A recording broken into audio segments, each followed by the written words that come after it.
Hey everybody, it's Teph, and today's video is going to be a review on the Tsaio sheet mask. At least I think that's how it's pronounced. It's a Chinese brand and I don't speak any Chinese whatsoever.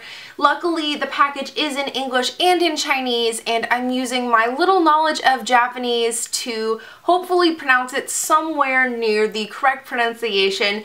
But anyway, if you follow me on Instagram, you know that I was at Uwajimaya, which is my local Asian grocery store, a little while ago, and I found a whole ton of sheet masks, and when I posted that on Instagram, a bunch of you guys wanted me to do a review.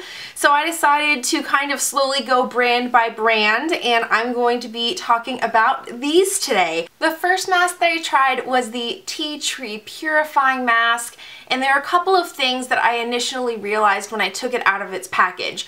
First off, two things. One, it was absolutely drenched in serum, a lot more than the Forever 21 masks, which I reviewed back in December, I believe. The other thing I noticed was the smell. It was a very, very light smell, and it smelled a little bit of tea tree, but not very much. I couldn't really place the other smells. These masks also have kind of a paper plasticky back to them, and the mask itself is a little bit more see-through than other sheet masks that I've seen. For the most part, it fit my face really, really well. I had some hard times getting it to stick on the sides of my nose, and because it had so much serum on it, and really for all of them, at first it felt like it was kind of dripping down my neck, even though it really wasn't, but I just went ahead and kind of rubbed the extra into my neck, since that's what you're supposed to do with the extra serum anyway.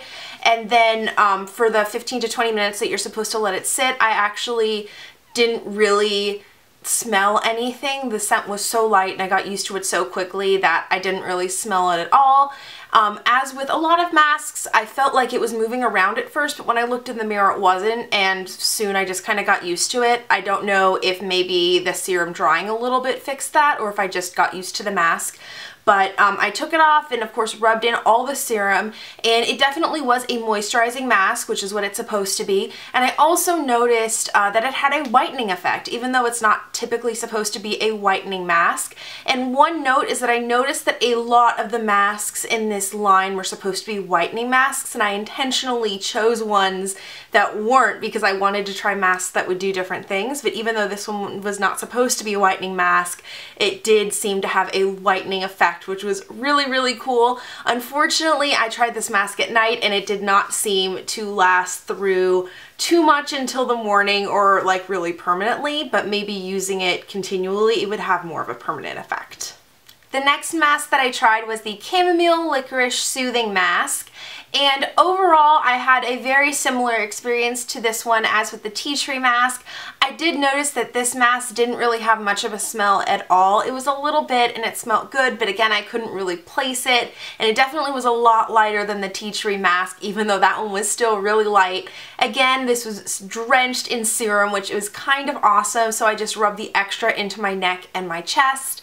I didn't have as many problems keeping the mask on the side of my nose, and again, the shape just fit my face really well, but a lot of that is just brand preference, since different brands have slightly different mask sizes and they're kind of meant to be a one size fits all anyway, so you kind of have to like move it around. And the last mask that I tried was the Acerola whitening mask, and I actually had to look up what Acerola was, though I could have just looked at the picture. It is a kind of cherry, and apparently it has a ton of vitamin C, a lot more than oranges, and so this is the only whitening mask that I chose of the three.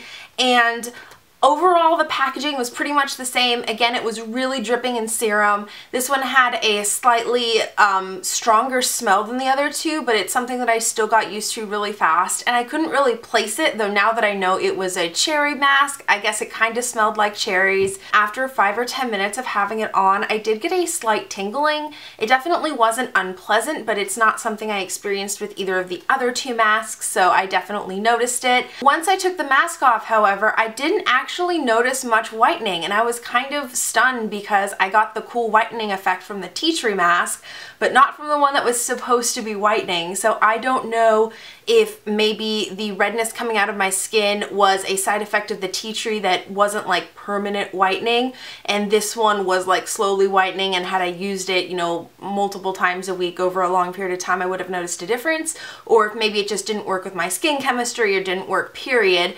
But that was kind of interesting. That being said, I feel like over time using all of the masks kind of helped with my acne a little bit, though since I used them all a few days apart and acne takes a long time to change, I don't know if one of them was specifically responsible for that or if it was just the masks in general, since sheet masks and moisturizing in general are really great for helping get rid of acne. So now that I've talked about each of the masks individually, I want to address my overall thoughts about the masks, and overall I was very satisfied with them. I love that they had tons of serum on them, and ultimately, even if they didn't do exactly what they were supposed to do, they did what I felt like I needed a sheet mask to do, which is be moisturizing, really pamper my skin, and help with my acne. Of course, of the three, I like the two that actually worked and did what they said they were going to do a little bit more than the one that didn't do what it said it was going to do, but I still liked it, if that makes any sense. I found them sold by the box on Amazon, but not individual masks, so if you want to try these out, I will leave those links in the bottom bar below for you to try them out. So let me know in the bottom bar below if you would like to see more Asian sheet mask reviews, if you like Asian sheet masks, if you want to just see sheet masks or mask reviews in general. Just talk about masks in the comments below. We're just gonna have a big conversation about sheet masks and face masks and all that sort of thing.